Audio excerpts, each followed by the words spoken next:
Well, welcome back to the Football Hut, and we're going to talk about the New York Giants. We're going to talk about their coach and a wide receiver that was just released by the Arizona Cardinals. And before we get into this video, I expect that gotta have hope that you subscribe to the Football Hut and to like the video and leave comments. So, Giants, Brian Daboll, the coach of the Giants, he did a great job his first year. The Giants hadn't been to postseason in 6 years, and he got them there. They got off to a very good start. They were 7-2, and they were able to finish at 9-7-1, and he won the Coach of the Year in the NFL. Well, he's now ranked the 8th best head coach in the NFL. He's earned it. He did a great job last year, and I expect a lot of big things from him. I think you do too if you're watching this video. New York Giants head coach Brian Daboll burst onto the NFL scene in 2022, leading the team to the first playoff appearance since 2016 and their first playoff victory since Super Bowl 46. The Giants finished the regular season with a record of 9-7-1, which was also their first time above 500 since the 2016 season. Given all he accomplished in his first ever season as the lead dog, Daboll was named the Associated Press Coach of the Year. Now heading to 2023, expectations are even higher for Daboll and company. They don't just have those in East Rutherford believing that many from around the NFL landscape buying it. One of those is Ross Tucker of the 33rd team, who recently ranked Daboll 8th best among NFL head coaches. Quote, Daboll has a small one-year sample size, but I still don't know how he got that New York Giants roster into the postseason at all, let alone winning a road game against the Minnesota Vikings. Now, they played the Vikings early in the season, and they played them pretty hard.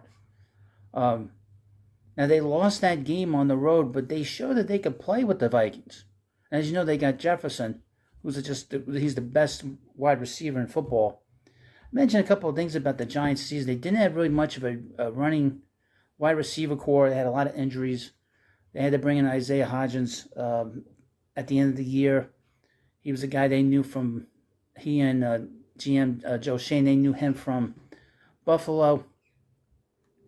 I mean, the one good thing that was great about last season was that they were able to mitigate the mistakes that Daniel Jones has been making in the past. He wasn't making any mistakes in the games.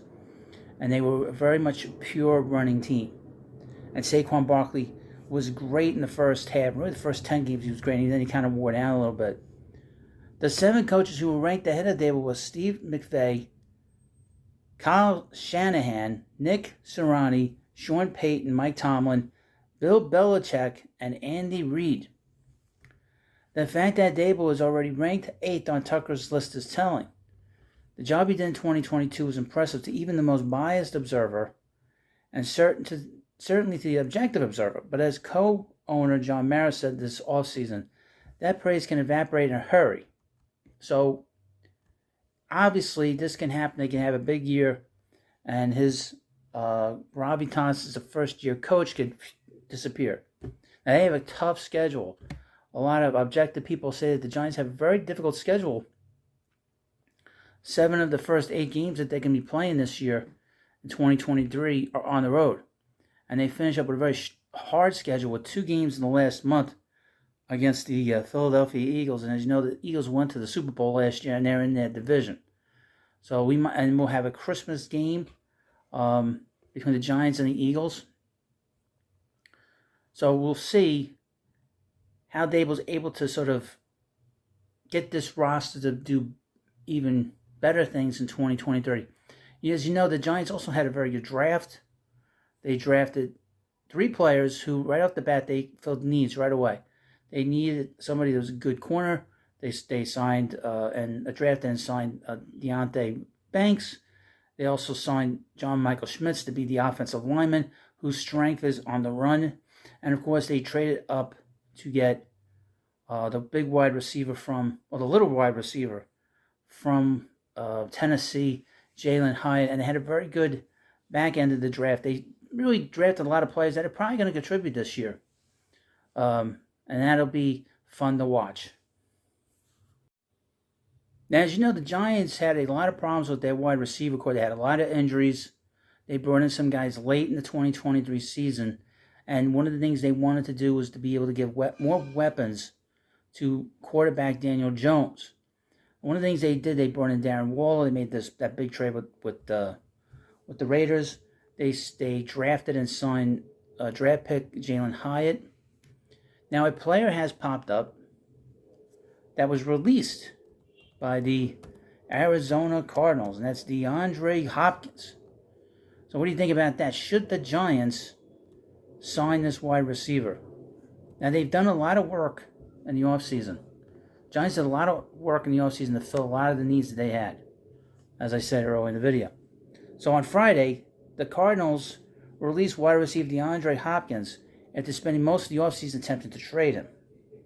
The Giants were connected to the lengthy receiver, but it was never realistic with the cap hit that a Hopkins trade would have commanded. Now, as a free agent, the Giants could, and I don't know what you think, should they potentially kick the tires on Hopkins? Despite upgrading the weapons around quarterback Daniel Jones, Hopkins seems like the missing piece, even on the back nine of his career.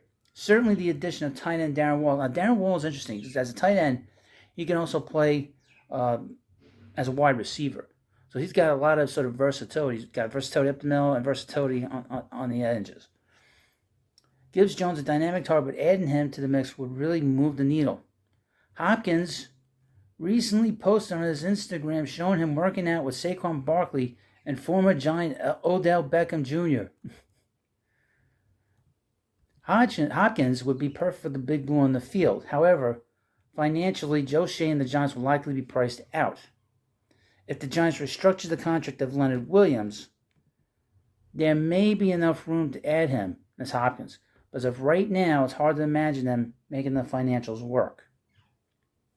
If the Giants do find themselves interested in him as Hopkins, they'll have to act fast.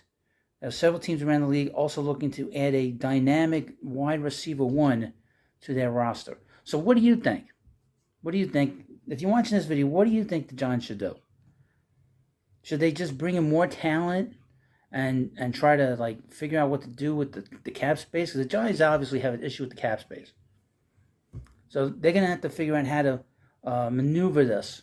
Is it worth it? And he's an older player. And as you know, older players tend to get hurt more often. So what do you think? What do you want the Giants to do? And what do you think of Brian Daboll? You like Brian Daboll? You don't like him? Let me know in the comments section. Of course, please subscribe to the Football Hut. Thank you for watching, and I'll see you later.